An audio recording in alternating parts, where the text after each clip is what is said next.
अस्सलाम वालेकुम दोस्तों, मैं हूं खालिद रज़ा और आप देख रहे हैं रज़ा इलेक्ट्रॉनिक्स यूट्यूब चैनल। दोस्तों, आज की इस वीडियो में हम 1 HP के मोटर के वाइंडिंग डेटा पे तफसीली बातचीत करेंगे।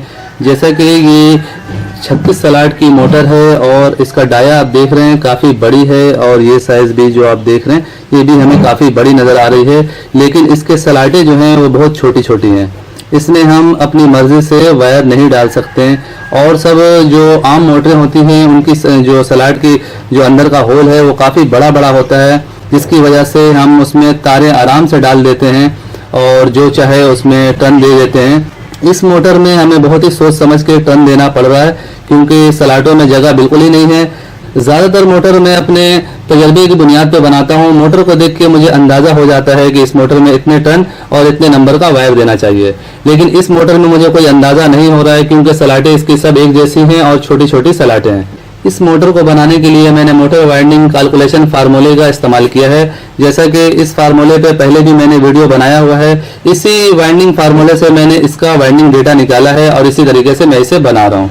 तो आइए इस मोटर वाइंडिंग कैलकुलेशन फार्मूले के जरिए इस मोटर का वाइंडिंग डेटा निकालते हैं। इसकी गोलाई जो है वो 3.5 से 1 सूत ज्यादा है। इसी तरह इसकी लंबाई 3 इंच से 1 सूत कम है, यानी गोलाई में 3.5 इंच 1 सूत है और लंबाई में 3 इंच से 1 सूत कम है। तो हम 3 इंच लिखेंगे लंबाई और 3.5 इंच लिखेंगे चौड़ाई। अब यहाँ पे जो आप ये देख रहे हैं ये जो चौरस चौरस खाने बने हुए हैं, तो ये कैलकुलेटर के बटन का शेप मैंने बनाया है। जैसा कि ये लेंथ है, लंबाई ज़रब चौड़ाई और ज़रब, फिर ये हम फार्मूला लगाएंगे 3.14। उसके बाद हम आंसर का बटन दबाएंगे और फिर M+ का बटन दबाएंगे, फिर लिखेंगे 15.6 और फिर उसके बाद तकसीम और MRC और ज़रब इकट्ठे एक साथ बारी बारी ये तीनों बटन दबाएंगे। उसके बाद हम बोल्ड लिखेंगे। तो जैसा कि मैंने लिखा 3 इंच इसकी लंबाई, ज़रब दिया 3.15 यानी 3.5 इंच से ज़रब दिया, तो ये हमारे पास आंसर आ गया ये।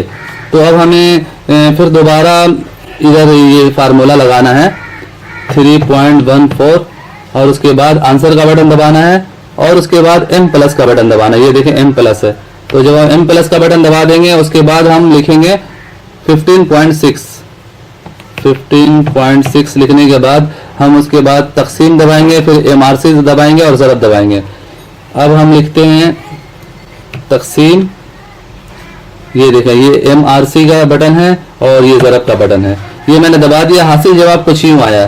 तो हमें अब कुछ नहीं करना, यहाँ पे वोल्ट लिखने हैं 220 और ये आंसर का बटन को दबा देंगे।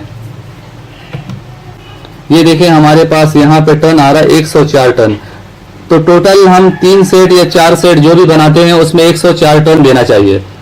तो दोस्तों, इस वाइंडिंग डेटा कैलकुलेशन फार्मूले पे पहले भी मैंने आप लोगों से डिस्कस किया है। तो इसमें मसला ये आ रहा था कि जब हम इसके बिल्कुल परफेक्ट टर्न के हिसाब से अपनी मोटर में टर्न देते हैं तो उससे जो है थोड़ी मोटर के एम्पेयर बढ़ जाते हैं, यानी मोटर एम्पेयर ज़्यादा लेती है। इस वजह से अब जो टर्न आते हैं उससे हम हर कॉइल में हर सेट में 15 टन बढ़ा देते हैं। बिलफर्ज हमारे पास यहाँ पे 104 टन आया है टोटल एक सेट का, यानी एक सेट में 104 टन देना है। अब उसे वो सेट हम 3 का बनाते हैं, 3 कॉइल का बनाते हैं तो 104 को 3 में डिवाइड कर देंगे और इसी तरह अगर हम 4 का बना रहे हैं तो 4 में डिवाइड कर देंगे। तो यहाँ पे 104 है तो हम इसमें 15 टन मजीद इजाफा करेंगे। यहाँ पे 104 टन हमें देखने को मिल रहा है, तो क्योंकि मोटर के एम्पेयर ज़्यादा आ रहे हैं तो इस वजह से हमें एम्पेयर को भी थोड़ा गिराना है। तो 104 को हम 120 समझ लेते हैं। तो आपको इस फार्मूले से जो टर्न मिलेगा वो एक सेट का होगा, यानी 4 कॉइल का एक सेट है या 2 कॉइल का एक सेट है या 3 कॉइल का एक सेट है।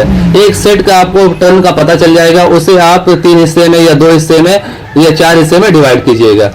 यहाँ पे मेरे पास 4 कॉइल का एक सेट है तो मैं 120 को 4 कॉइल में डिवाइड कर रहा हूँ। तो मैंने इसमें टर्न दिया है 20 40 40 20, यानी सबसे बड़े वाले में हमने 20 दिया है, उसके बाद उससे छोटे वाले में 40, फिर 40 और सबसे छोटे वाले में 20। तो आप यहाँ पे देखें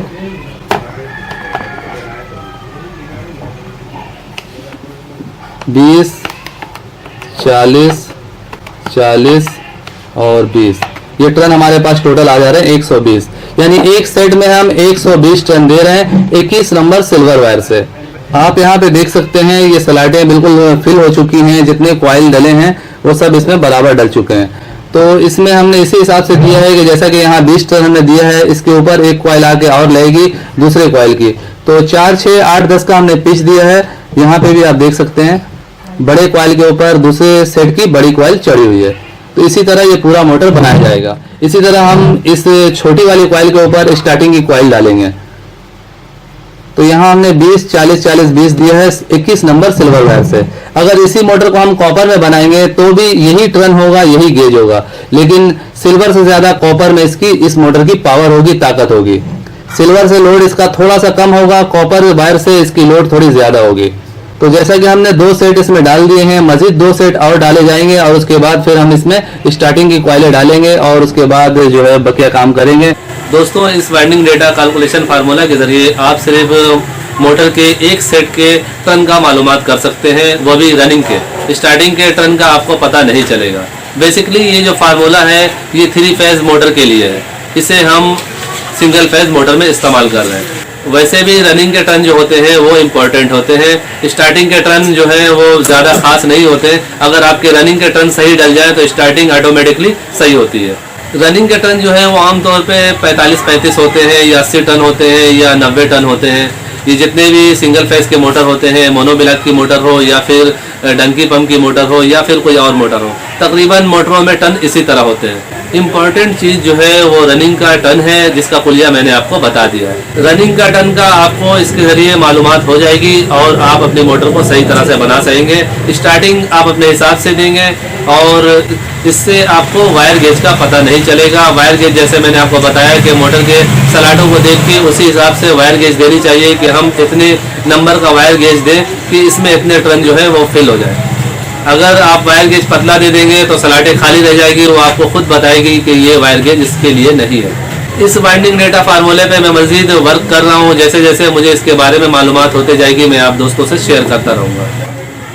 तो आपसे मैं यही गुजारिश करूंगा कि इस वीडियो में आप आखिर तक मेरे साथ रहें कि काम का पूरा तरीका आपको समझ में आ सके।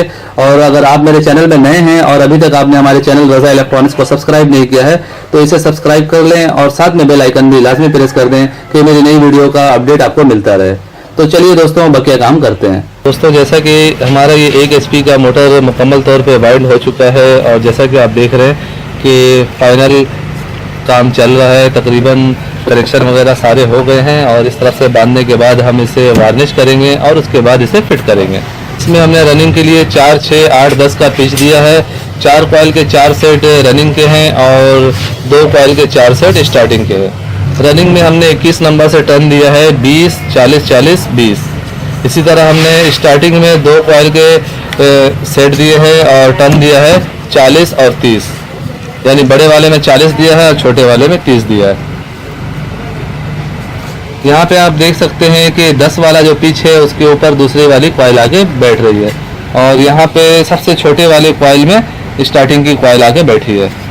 जैसा कि ये 2 वायर कैपेसिटर में लगेंगे, एक वायर यहाँ पे क्लच में जाके लग जाएगी और इसी तरह स्टार्टिंग की एक वायर इधर है और एक वायर हमने यहाँ पे निकाला है और ये कैपेसिटर की वायर है। तो अब हम इसे फिटिंग करने जा रहे हैं। दोस्तों, जैसा कि इस मोटर की वाइंडिंग और फिटिंग मुकम्मल तौर पे हो चुकी है और अब हम इसे चला के चेक करने जा रहे हैं। जैसा कि हमारे पास यहाँ किलोम एम्पेयर मीटर है और इसे मैंने AC पे सेट कर दिया है। तो आप देख सकते हैं कि हमारी मोटर प्रॉपर चल रही है और यहाँ पे जो एम्पेयर शो हो रहा है वो 4.2 एम्पेयर शो हो रहा है। तो ये 1 HP की मोटर है और एम्पेयर इसके नॉर्मल है।